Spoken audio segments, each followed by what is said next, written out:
Hey family, welcome back to my video. Today we will see, what if Harry Potter was quest wizard in School of Magics?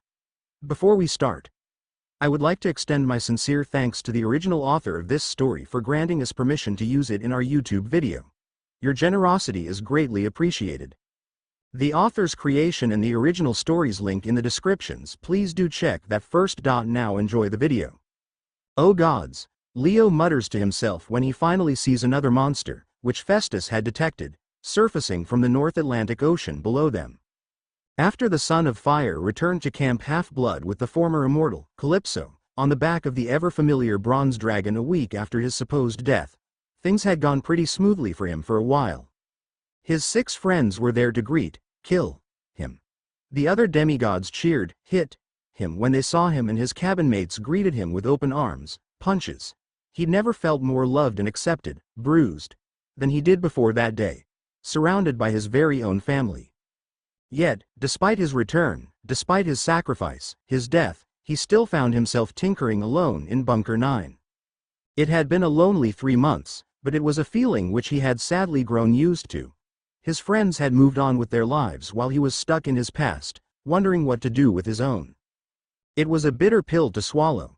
It wasn't that he was all alone, though that was a part of it. It was that his friends all knew what they wanted to do.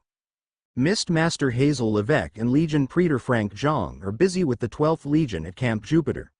Charms Peak Master Piper McLean and Pontifex Maximus Jason Grace both went with Piper's dad, the famous Tristan McLean, to spend their school year in Los Angeles, while Greek leader Percy Jackson and Olympus architect Annabeth Chase continued theirs in New York. Well, he wasn't eager to be with the last 2 couples since school destroys his patience and will to live, but they were still with someone, and very much happy. Even Calypso had actual plans for her life. After Leo freed her from Ogygia, she had decided to go to school with the Oracle of Delphi, Rachel Elizabeth Dare. It made sense for her to leave the camp since she needed time to adjust to the modern world, but if it was up to him, he wouldn't step a foot in another school again, hence why he declined their offer for him to join them.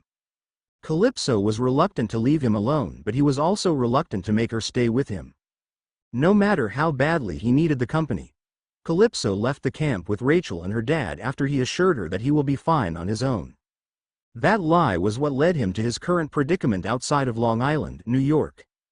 Not being able to withstand the loneliness and continuous pain of the previous war, as well as his accursed fatal flaw, he immediately went forth with his first ever rule when he finds himself in times of extreme devastation. Run. Although this time, it isn't permanent, he hopes. No, he's only taking a break from the depressing walls of Bunker 9, the lack of companionship, and the silence from the other 6 demigods he considered his family.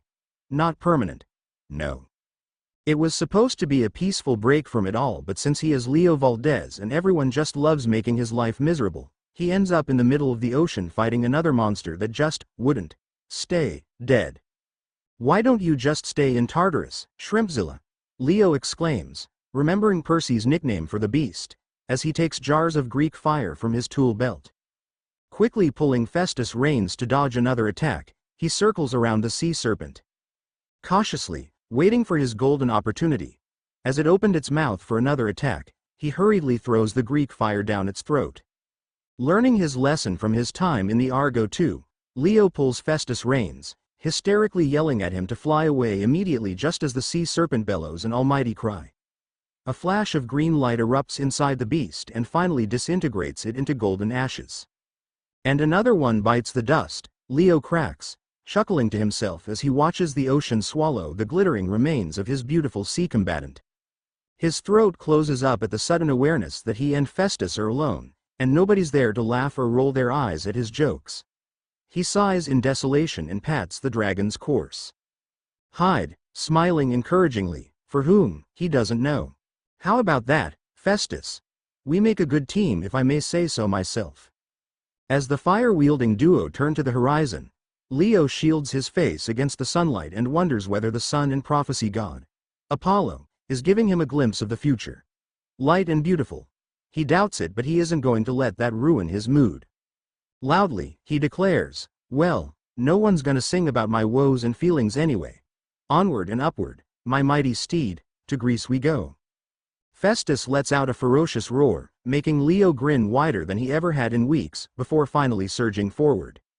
The other demigods he informed thought he was both crazy and an idiot for even thinking of going back to the exact place where Gia had awakened 3 months ago on the 1st of August. Dirtface may had gone back to sleep, but she never left him. As a demigod, Leo thought he'd be used to having frequent nightmares. Even before he went to Camp Half-Blood, he'd been having these weird dreams while he was running from another foster system, but his dreams are far worse now. Instead of witnessing the present, a nearing future, or a new opponent talking about their plans to rise again, Leo had been dreaming of the past. He can't help but go back to that exact moment when he felt a momentary amount of pain followed by the feeling of complete nothingness. It was scary to know the feeling of death. It was blissful. It was nothing. There was no pain, no sadness, and no happiness. There was only peace. How many times had his dreams taunted him to want to go back to that exact moment? To hear his friends tell him how much he is not wanted over and over and over again? To hear his mother's cries of anguish while being engulfed in flames? No, he needed some closure. Going back to the place where all things were lost, to the place where his death was definitely the plan he must ensue, maybe, just maybe, he could get that peace he'd been wanting without the need for a second death. He comes back from his musings at the whirring sound he can hear inside Festus before the said dragon clicks to communicate with his rider, albeit wearily. Dented? What's dented? Oh, sticks, Leo mutters under his breath upon hearing that Festus' neck is dented, and, judging from the sound of it, is bad but, at least, not too bad. The mechanisms that help Festus spew fire are located in the area where any dragon stores their volatile high-energy fuel, its throat. If the fuel inside Festus leaks and comes into contact with its working, heating, engines, Leo would be dying in the exact same manner as he did 3 months ago. To his surprisingly rare good luck, Leo realizes that, distracted from his own self-reflection, he had not realized that there is already land below him instead of the North Atlantic Ocean. Green trees adorn the mountains of the area, with further mountains being covered with snow. Yeah, I guess we've gone pretty far, Leo mutters, scratching his head. This is our first pit stop. Guess it's rest and feeding time. With that statement, Festus flies down, and, with a light thud, lands amongst the trees beside a giant mansion that kinda looks like a castle, which Leo thought he could grab supplies from. 1. Ooh, Pyrenees, France, Bobadin's Academy of Magic. Ooh, a chateau, his inner Annabeth tells him. Ah, he remembers the old days when he and Annabeth were talking about architecture and the specifics to be made for the Argo 2. Annabeth was the one he talked to the most for the whole 6 months he spent building the Argo 2, and it's mostly just Annabeth telling him to stop slacking off and work. He nearly killed himself making one of his best creations, too, but he understands that Annabeth was going through a tough time, her boyfriend missing and all. It's not like he's someone to be worried about. He's always just alone. He curses his ADHD for making his mind go everywhere. Leo slides off Festus to inspect the dent. Thankfully, it wasn't bad enough to risk either of them blowing up this whole side of whatever country this is, but it is bad enough to have probably rendered some of the engines malfunctioning. Still, it wasn't something that will make things harder for one Leo Valdez. A quarter of an hour later, just as he was about to replace the interlocking bronze plates that covers Festus' torso, he hears voices. Leo immediately looks around to scan for monsters before noticing a glint in the corner of his eyes. Están dragones en el torneo. A nearing voice says, there are dragons in the tournament. Festus, quiet as always, manages to hide deeper in the forest, leaving Leo behind to hide behind the nearest tree. Ni hablar. Another voice asks in amazement, no way. Es verdad. Lo juro. The other defends himself. It's true, I swear. Am I in Spain? Leo thinks upon realizing that he can understand what they are saying, and it definitely doesn't sound English nor ancient Greek. Pero dragones? En la escuela? Son el tontos? But dragons? In the school? Are they morons? Are they demigods? Leo asks in his brain. He berates himself. Of course, they are. Who in the pit of Tartarus would actually believe in dragons? Much less in a school, except fellow demigods? Hey, he greets, walking out from behind the tree. In an instant, He is facing two sticks pointing right at him, one at his forehead and one at his heart. Whoa, whoa, chill, Leo says in surprise. The two boys are wearing gray and pale blue suits underneath robes that make them look like Jedis. If a Jedi wears pale blue robes rather than dark brown ones. He is too. The taller boy with a scar on his eyebrow, the one pointing the piece of stick between his eyes, practically yells at him, "Parlor. Who are you? Speak." Leo's brows furrow at the boy's words. That did not sound Spanish at all. If Piper was there, she would have easily told him that the boy was asking who he was and had yelled at him to speak. Unfortunately for Leo, he's all alone. Even Festus isn't with him at the moment, hiding amongst the trees. Bro, I don't know what you just said, Leo admits, raising his hands up in surrender. I'm not going to hurt you or whatever. LS Americano, the smaller boy who has a few freckles, the one pointing a stick on his chest, whispers to the boy behind him. He's American. Number soy idiota. Scarman murmurs exasperatedly through gritted teeth, making Freckle Boy roll his eyes for the nth time that day. I'm not an idiot, see, soy Americano, soy Mexicano Americano, y Tejano, de los Estados Unidos. Well, I'm actually living in New York now, but I don't think you care much about, lo siento, ADHD. Yes, I'm American. I'm Mexican American and Texan, from the United States, sorry, ADHD. Como te llama? Scarman asks firmly, digging the branch on his forehead just as Freckle Boy's branch touches his chest. What's your name? Leo knows better than anyone that he shouldn't underestimate whatever it is being used as a weapon.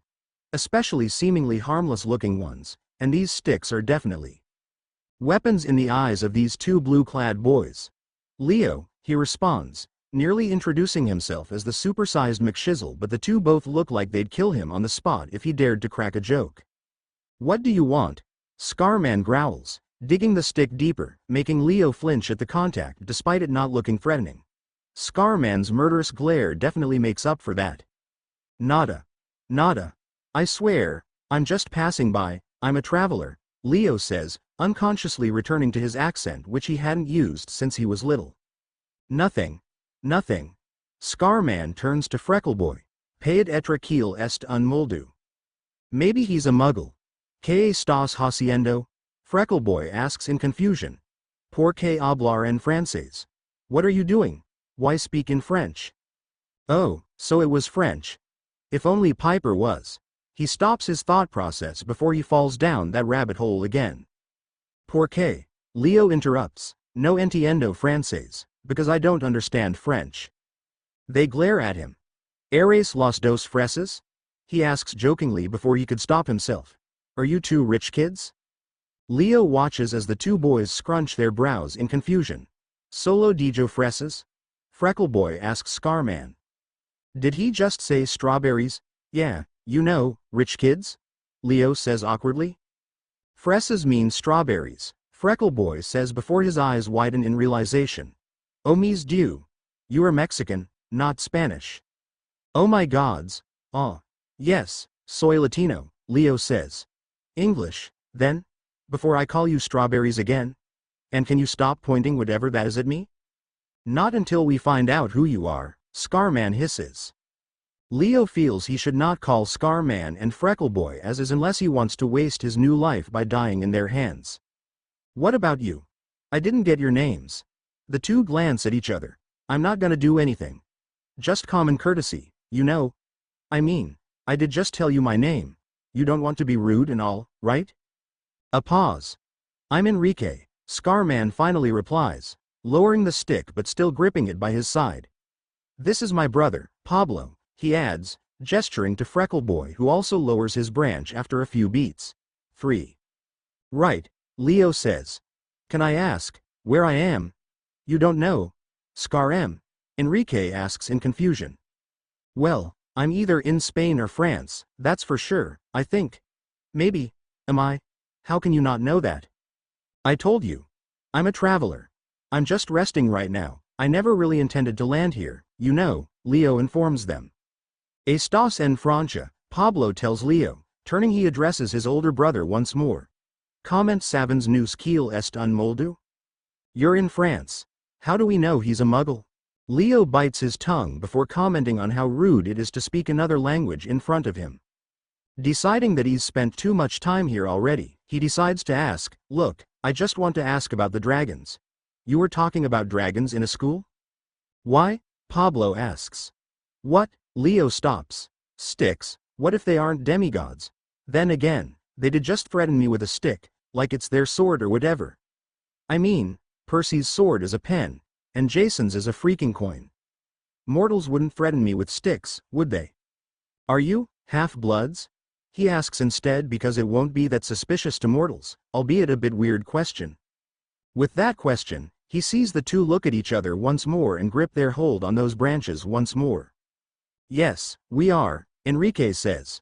"Why? Do you have a problem with half-bloods?" "What? No, I'm a half-blood, too," Leo says, relaxing a bit. "I didn't know there are people like us in Europe." As an afterthought, he murmurs, "Then again, we didn't know camp Jupiter existed before either.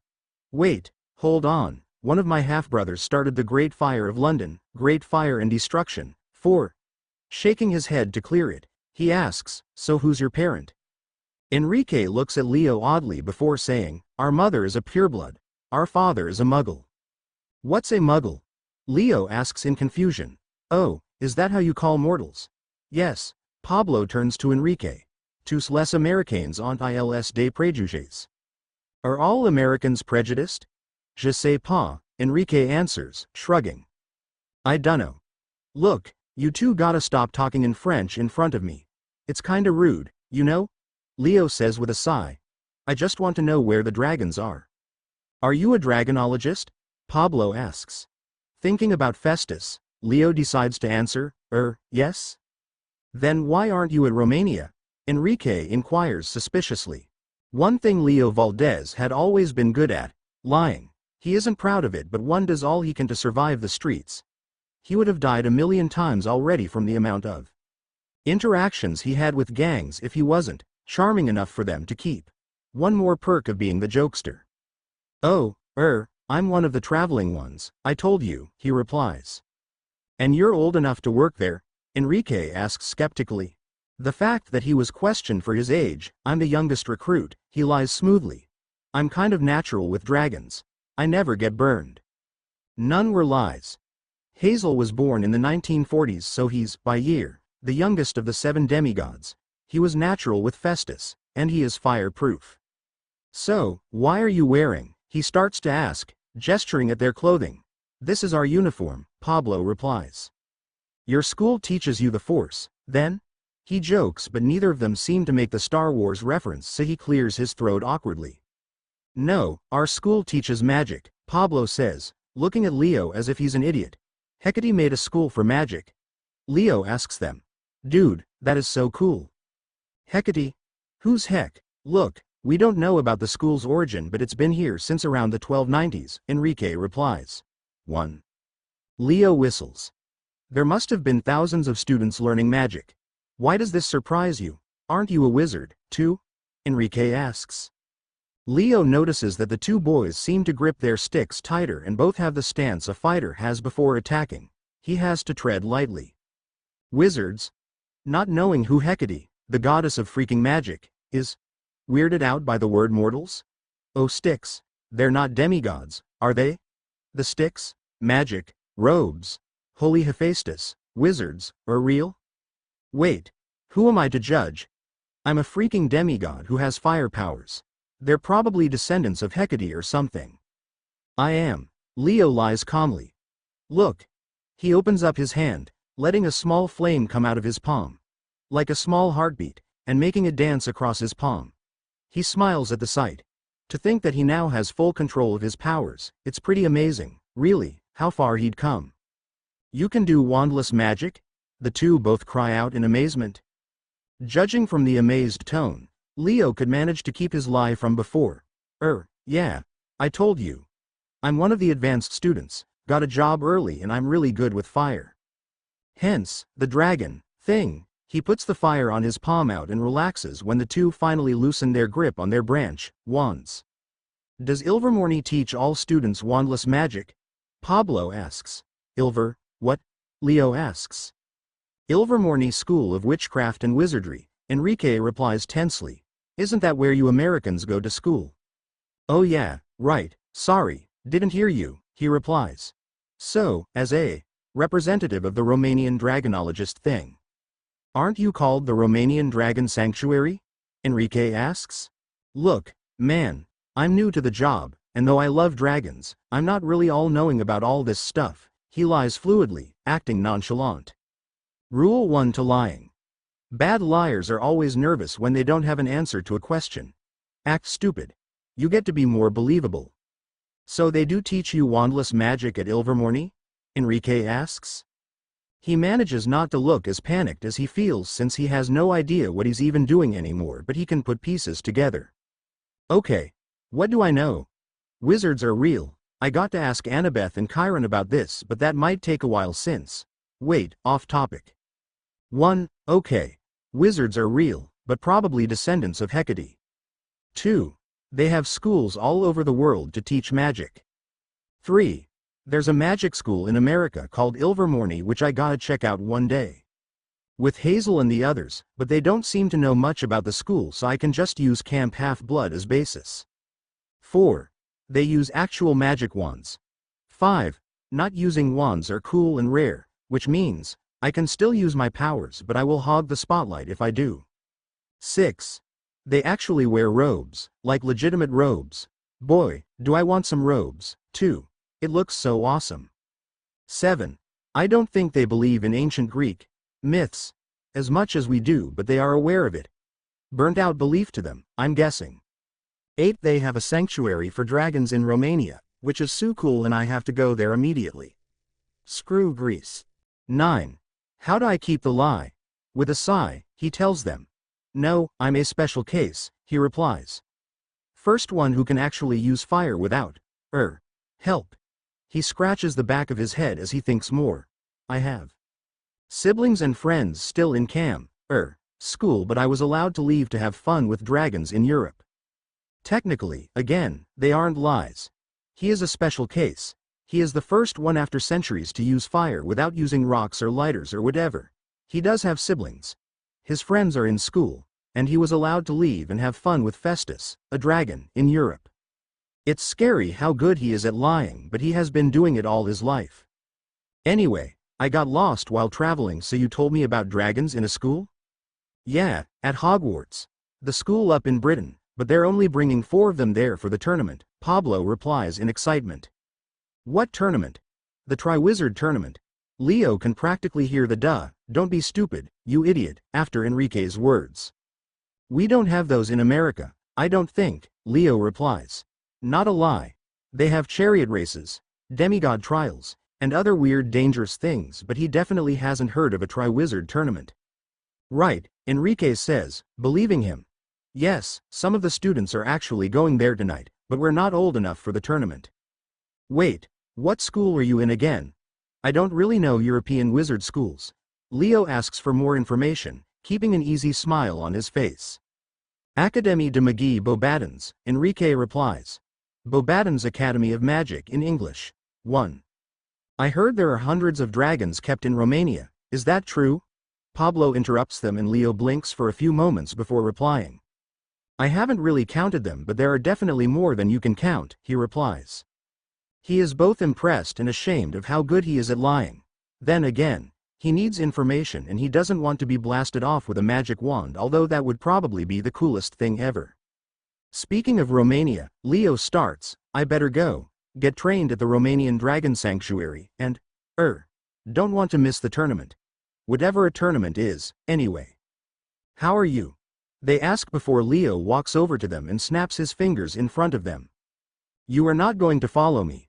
When the 2 boys blink, they only see a bronze glint in the sky, unknowing that there is a demigod out there, heading towards Romania. Chapter end notes the Spanish and French in this chapter is how the author, C.A. Hawkins, speaks with her sister and other family members. Ra Hanazaki reluctantly trusts her with it lol. 1. Académie de Magie Beauxbatons or Beauxbatons Academy of Magic, where students from France, Belgium, Luxembourg, Portugal, Netherlands, and Spain go to.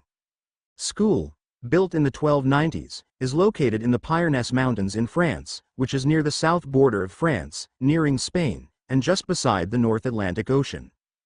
2. This is canon and it is written in the Mark of Athena. Leo legitimately said that he nearly died in exhaustion, not to mention that fiasco with Buford the table seen in the Demigod Diaries, Leo Valdez and the quest for Buford. 3. Enrique means ruler of the home, or head of the house, in Spanish.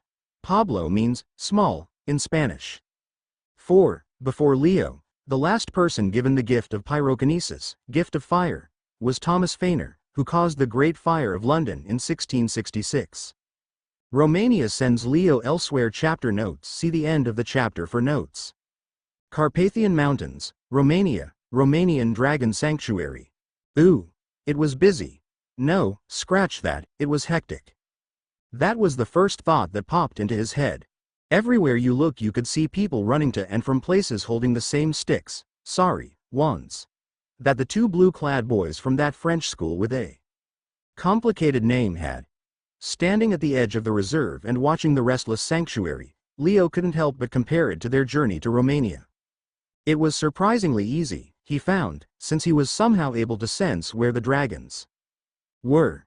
The same way one can sense a monster, except the feeling isn't as sinister in sensation.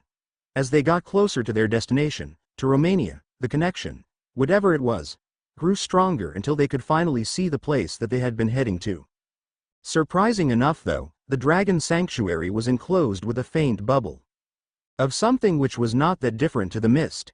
It was a little less defined, however, and easily detectable by a demigod like him, but it's probably just as dumbfounding to mortals as when they encounter the mist. Then again, he shouldn't have been surprised. They are, in his theory, a really long line of descendants of Hecate working together. I mean, they are aware that the Greek gods existed, and that they are not myths, and it should explain how they got magic in the first place. Not wanting to risk Festus being caught by professional dragon keepers, he dismounted a good distance away. It was better to walk alone than to risk losing one of the most important friends to him after all. Thankfully, it is located deep within a mountain range full of trees. Not unlike the one in France. Wizards really love their mountains and trees, don't they? Leo thinks, so it was easy for Festus to hide. Being in the dragon sanctuary though, he begins to realize that he might not even get the chance to ask anything from anyone with how much busy and in an absolute extreme level of panic they're all in. He contemplates making a scene but decided against it because, though it would capture their attention, he would most likely be thrown away in the fires for annoying them so much. Granted, he won't burn, but the intention is clear. So what should he do? What could he do? As he ponders over which action to take, the fates probably decided to be kind enough to present him an opportunity. Well, kind is such a strong word since the fates hate him, and the opportunity is not exactly kind per se, but coming from the fates, it's just as good as. What are you nitwits doing just blathering around? He hears more than sees a man. Wizard? Yell at two people loitering near the back of the dragon enclosure. The man awfully reminds Leo of Coach Hedge. Our best men are out of the country and now I have to deal with you, idiots, gossiping around like some teenagers. Get movin'. The man continues to rant. With his back to the enclosure, the wizard, who Leo suspects to be the leader, is not aware that a huge metallic gray-silver dragon, not Drakon, thank the gods, behind him had howled. 1. Not because it was being subdued. Quite the opposite, in fact, but because the said dragon just broke free from the restraints being used by around a dozen people, who Leo suspects to be legitimate. What did those two Spanish dudes call them? Leo asks himself. Dragonologists. To tie the dragon down. 2. Just as the leader had turned around after the nitwits had yelled at him to watch out, the dragon rears its head back in preparation to most likely breathe fire at the dragonologists, and by the angle, would also hit the leader and the nitwits, just as the dragon also flaps its wings, making a hurricane-like wind, putting everyone back by the strength behind each blow. At that exact moment, at his angle after creeping closer in curiosity, Leo finally acts immediately, letting his hero complex and instincts take over his whole persona by running in to help and or possibly shield the 15 or more people in direct line of the attack. Faintly, at the back of his mind, He can hear the experienced men shouting something like stupefied or whatever, as he watches some red sparks hit the majestic beast, which all come from the wands these wizards are holding. 2. 3. Instead of being a threat to the dragon, it only seems to irritate it more and more. "Get down!" Leo yells at the men, running from behind the bushes of the forest he had hidden. "Boy, get out of here!" he hears the leader yell behind him. "Get down now!" he yells at them again, making sure he uses the voice that clearly shows that he meant business, just as he reaches the space between the dragon and the pool of dragonologists. "Get behind me, you brat!" the leader yells once more, much closer.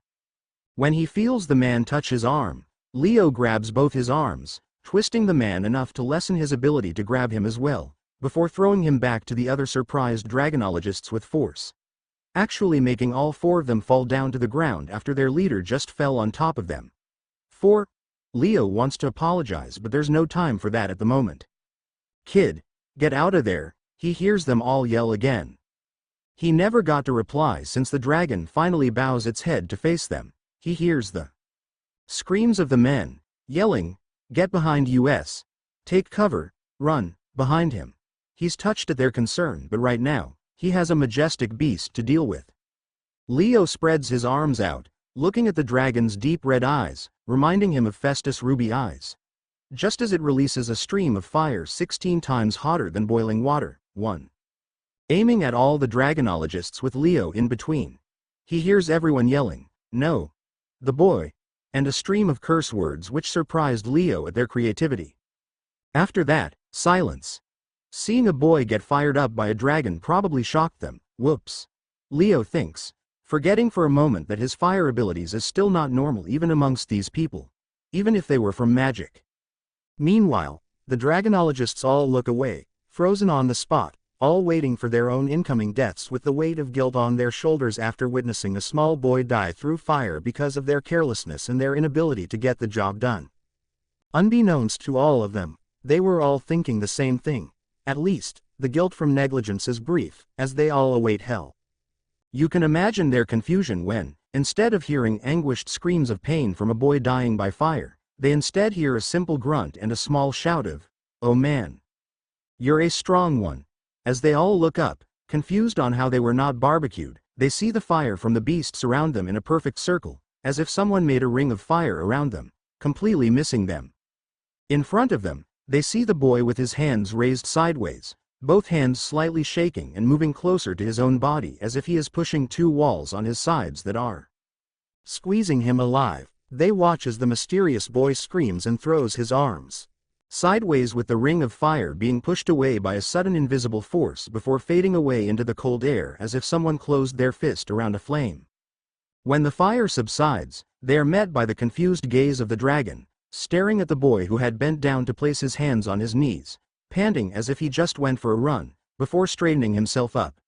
Before any of the dragonologists yell at the boy to get back immediately, they hear it. A powerful voice echoes through the sanctuary coming from somewhere in front of them, engulfing them with the strength behind it.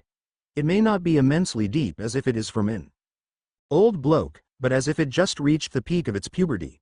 It takes them a minute to realize that the boy is the one speaking. "Omega Dracon.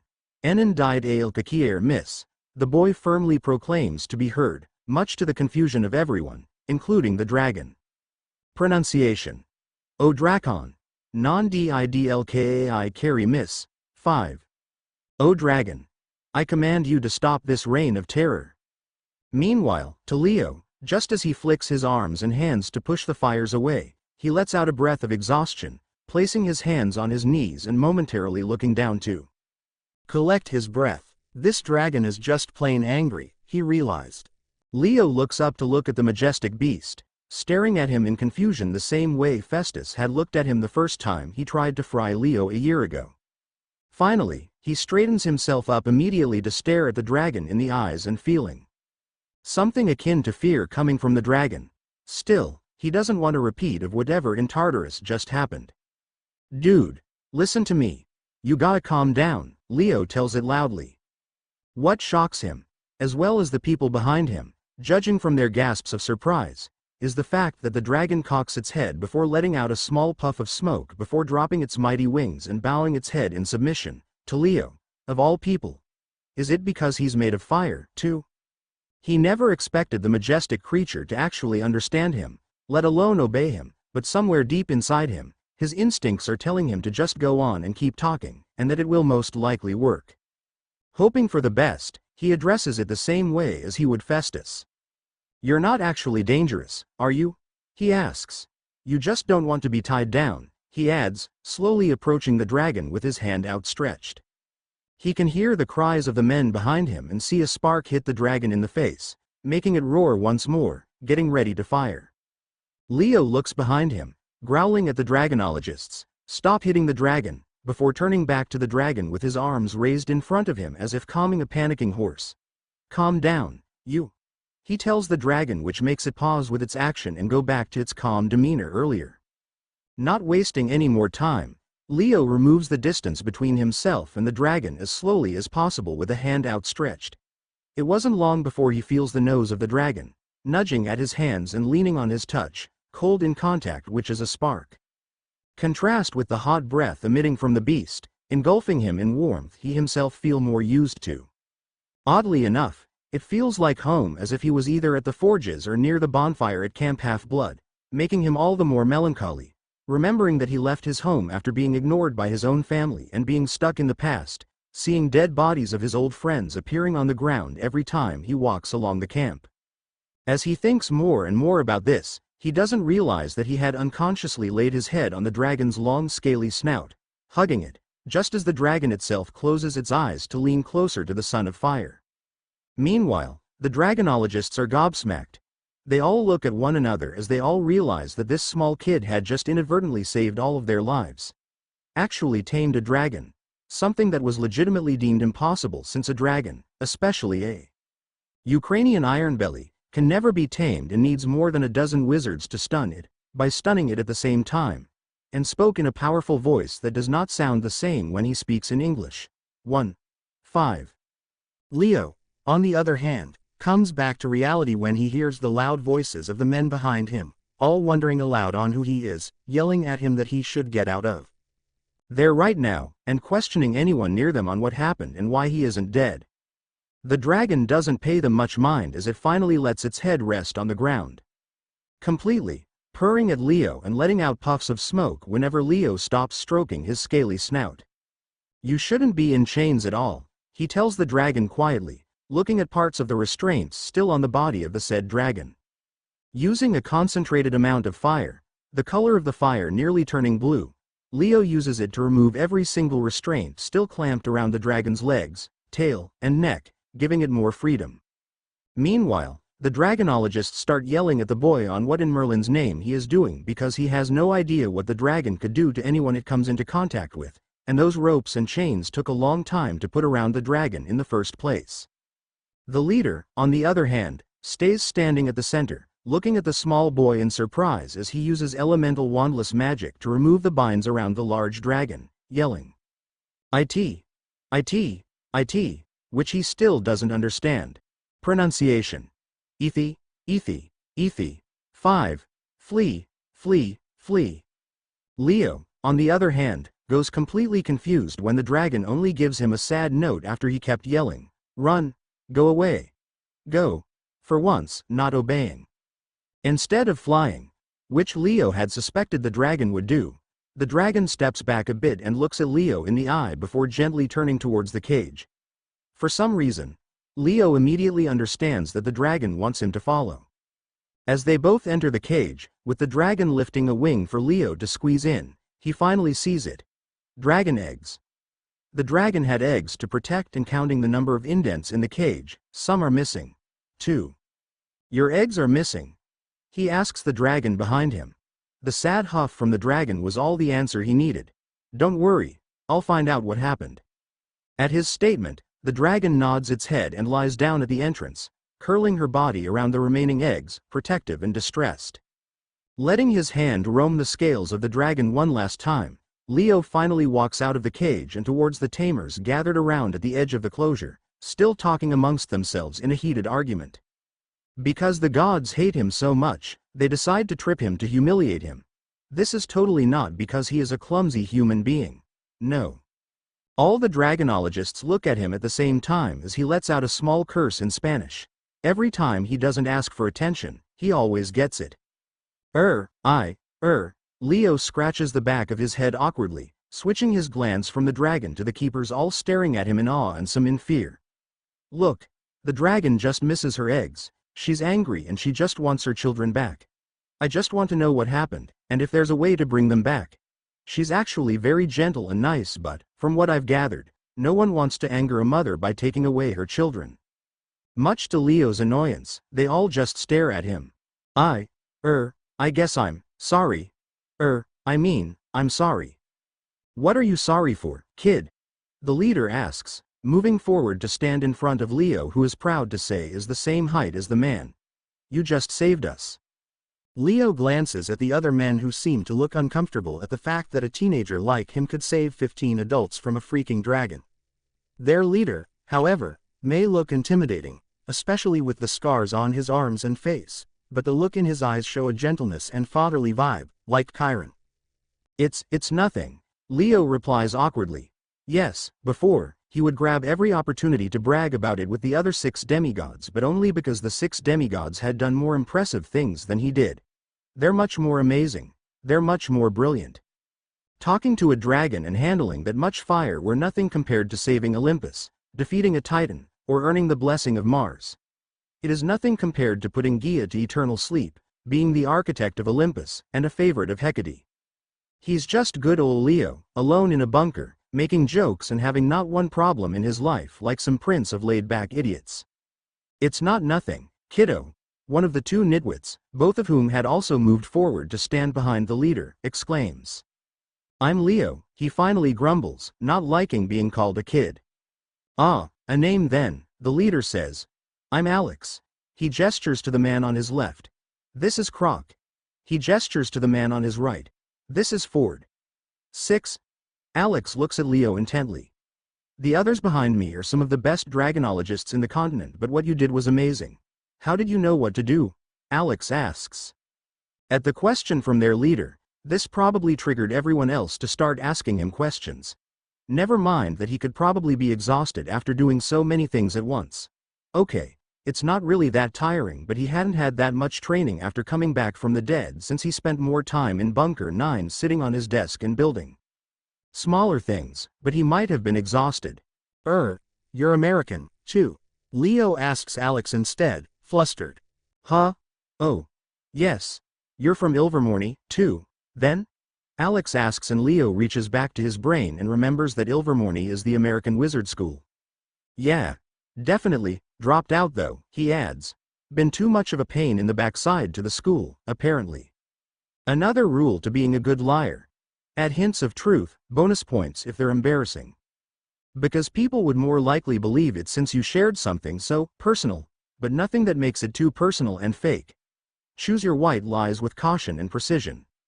Alex barks a laughter at his words. Fontaine didn't give you a chance, did he? 7. Apparently not. The principal probably hates my guts. Leo laughs nervously to avoid the topic of the school because he has no idea what a Fontaine is. You mean headmaster? One of the hostel keepers corrects suspiciously. Oh, yeah, I forgot that we call him that. Really? The hostel keeper asks. Yeah, sorry, I was in the system so I went to more normal schools than the amount of years I spent in Ilvermorny. Your parents were no mice? Alex asks. Schist, what in Hades are no mice?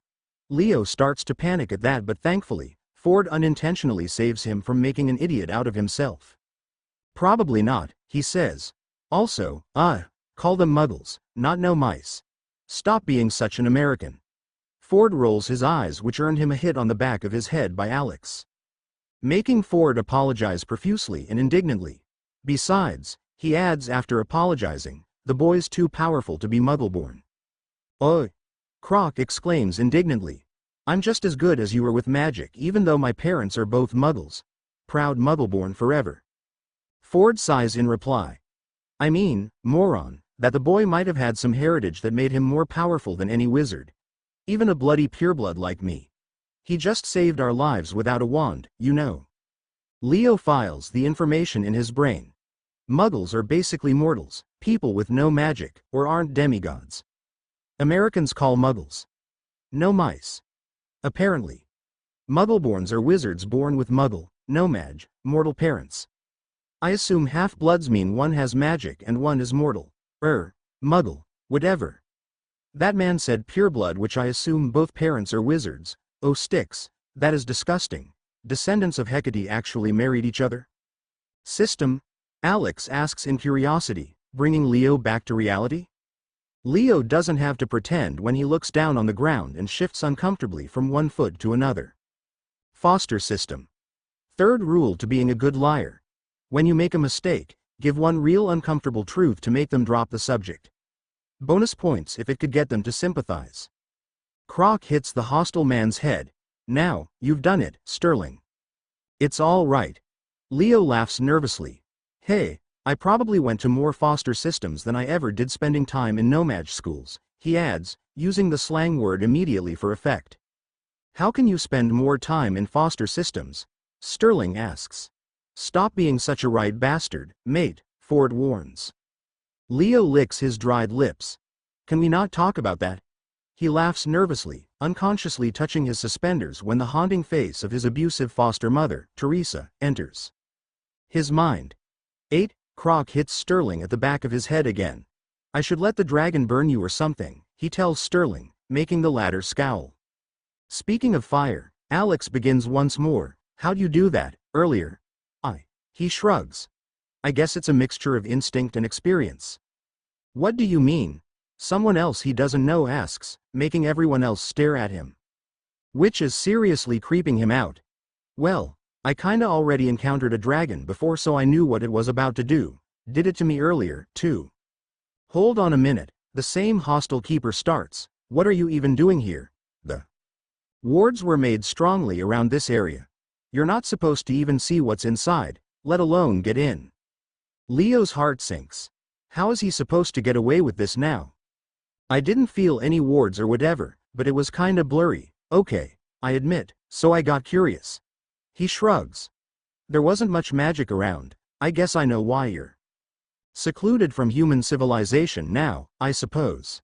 The boy did just use some wandless magic, mate, Ford tells the man, who shrugs and agrees with the logic behind that. Explains why you easily threw me earlier too. That's one powerful accidental magic I've ever seen, Alex adds, making everyone else murmur in agreement. Just saying I can do wandless magic can make me get away with anything on why I can be kinda powerful, too. Leo thinks to himself. Could be useful later. Doesn't explain why you'd go around with a death wish, Croc says.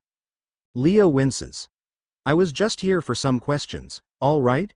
I came into you being attacked and, well, I couldn't not help you, you know? I can make some things move with my brain, I guess, magic, then. So I kinda use it all the time until I kinda mastered it, like telekinesis or something, he adds. A natural wandless wizard with a good heart, Croc whispers with a whistle. How did you tame the dragon, though? The things you said, what was it? I said something different? Oh, it must have been ancient Greek.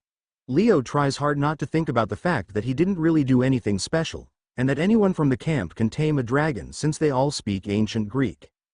My family speaks it. I actually don't usually know when I'm using it. It just happens, you know. Leo replies, still not technically lying. That's unusual, Sterling states, staring at him intently. He really doesn't like that guy.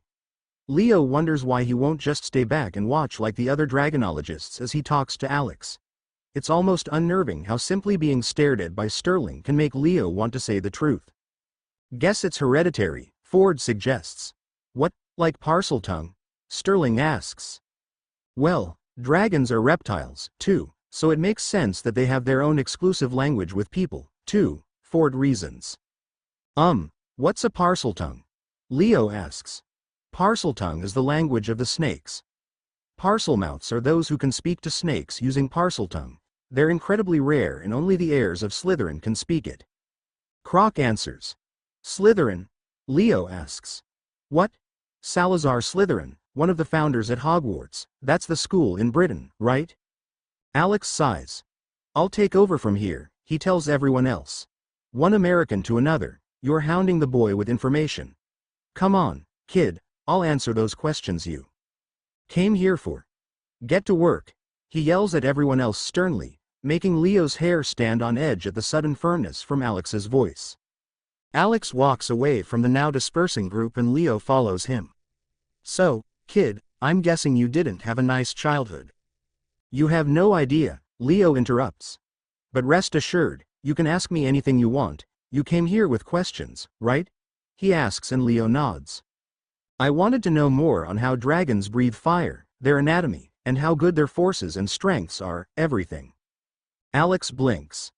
Okay, I might not be the best person to ask that. Actually, you kinda remind me of this new kid we had. Well, he's been here for about 5 years now, but he's one of the best already.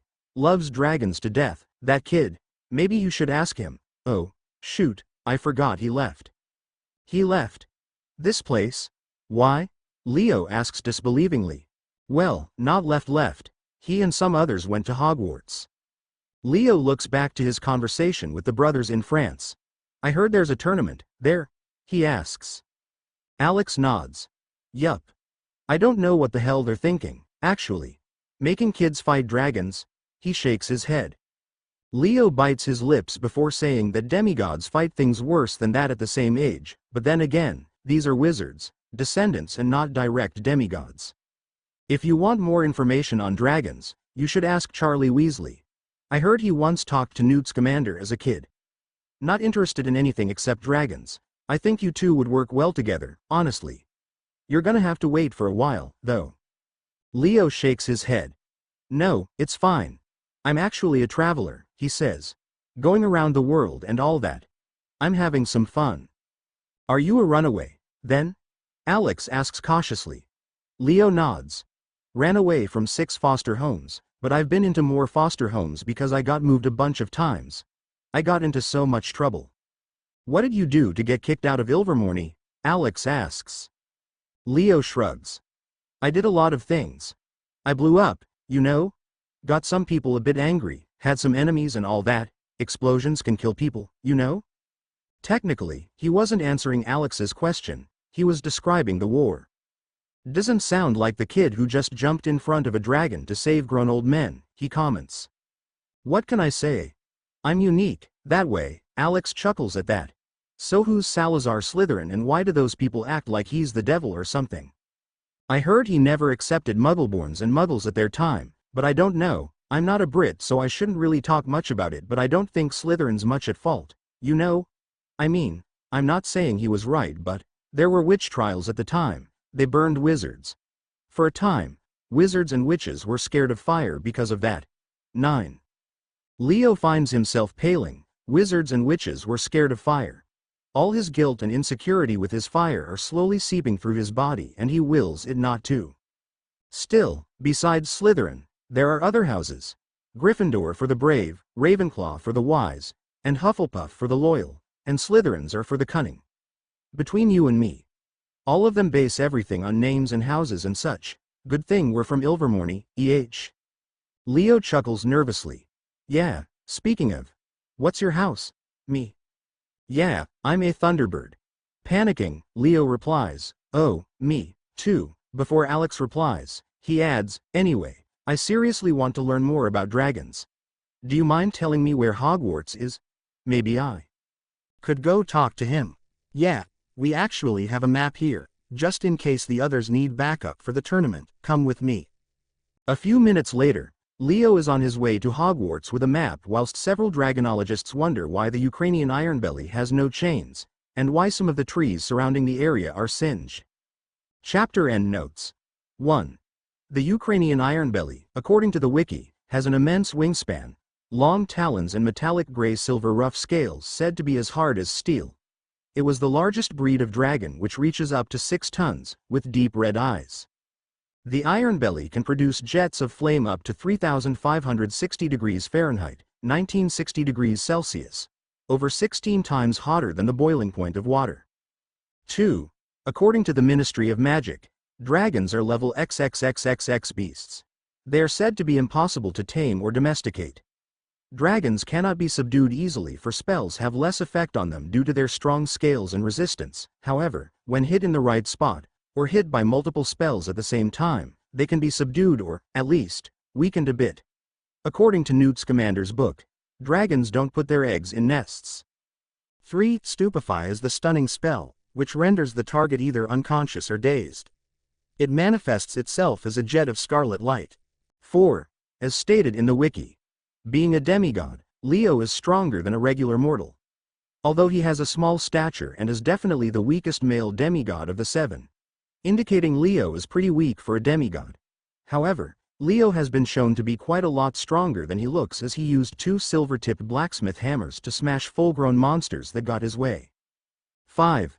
These are researched, and it came from the BBC series called Merlin, who's the last dragonlord in the show, is the only one capable of speaking dragon language, which is actually ancient Greek, according to those who made those lines. When a dragonlord uses dragon language to a dragon, the dragon would actually obey whatever the dragonlord says. So anyone in Camp Half-Blood can actually tame a dragon. They can never tame Festus, because Festus is not an actual dragon when he went berserk, and Festus communicates through Morse code. 6. The man who portrayed Charlie Weasley in the HP films has the name of Alex Crockford. I thought it seemed appropriate. 7. Gilbert Fontaine is the headmaster of Ilvermonry as of 2016. I'll just assume he was the headmaster back in the 90s as well. 8. Something canon in Blood of Olympus, and something I will never get over. 9. In Merlin, all practitioners of magic were scared of fire because of King Uther's demand of having them burned at the pyre in public at Camelot. Where'd this come from? Chapter notes. See the end of the chapter for notes. Leo couldn't believe he spent nearly an hour in Romania. It left him quite a bit drained on the amount of information he found along the way. Information about Ilvermorny and Hogwarts, Charlie Weasley, dragons, and such. He's getting better at manipulating the mist. He's not as good as any of the children of Hecate, he's not even remotely a quarter as good as Hazel, and he is not a child from the Big Three. But he is an observant demigod, and he had watched them all train to perfect their mastery of the mist. He can do enough. He only has to think about what these people want to see. The 2 brothers wanted to see something amazing, so he let them think that they saw a deer in the forest rather than a demigod. He let all those dragonologists think they had managed to subdue the dragon instead of recalling a certain teenager saving their lives. One thing you gotta do when you're on your own: watch and learn. Leo yawns as his exhaustion finally catches up to him. It feels like he and Festus had been flying over several countries for days. Not for the first time, Leo curses Gaia for being the Earth. She just had to change Pangea, doesn't she? Then again, he shouldn't complain. Calculating the distance and the average flight speed via planes, it would take mortals around 3.5 hours from Romania to Scotland. He wonders how people could even manage getting in a plane and taking hours and hours just sitting there, waiting. It's horrible. Though it was trying to travel patiently with Festus and the Argo too, despite their already magically induced speed as well as the many monsters he gets to fight in between traveling. Leo has to admit he's never bored, and he abhors boredom. Turning his head, he judges the time by using the position of the sun as well as calculating the position of the shadows of any object on the ground. He manages to estimate that it's only been 20 minutes past 2, which means it's only been 20 minutes since he left Romania. Just as he realizes this, he also groans at the reminder that he has a magical tool belt, and it would have been quicker if he had just asked for a watch to check the time instead of just using mathematics. Then again, he is a math genius. He's been using math since he was born, and he's even better than adults at the age of 8. It would be a shame if he doesn't use his genius skills from time to time. 2. He's just glad Percy wasn't there. He'll probably be named Annabeth 2.0, only hotter and manlier, obviously. Oops, here it is, he thinks as he is finally met with the North Sea. Running a hand down his face, Leo wipes away his exhaustion to take a closer look at his surroundings. Gone are the green of trees, and now all he could is blue. Blue skies. Blue water. Blue everything.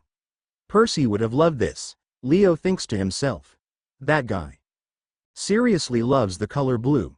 Leo can't stand it anymore, and it's only been a minute. To check the accuracy of his calculations,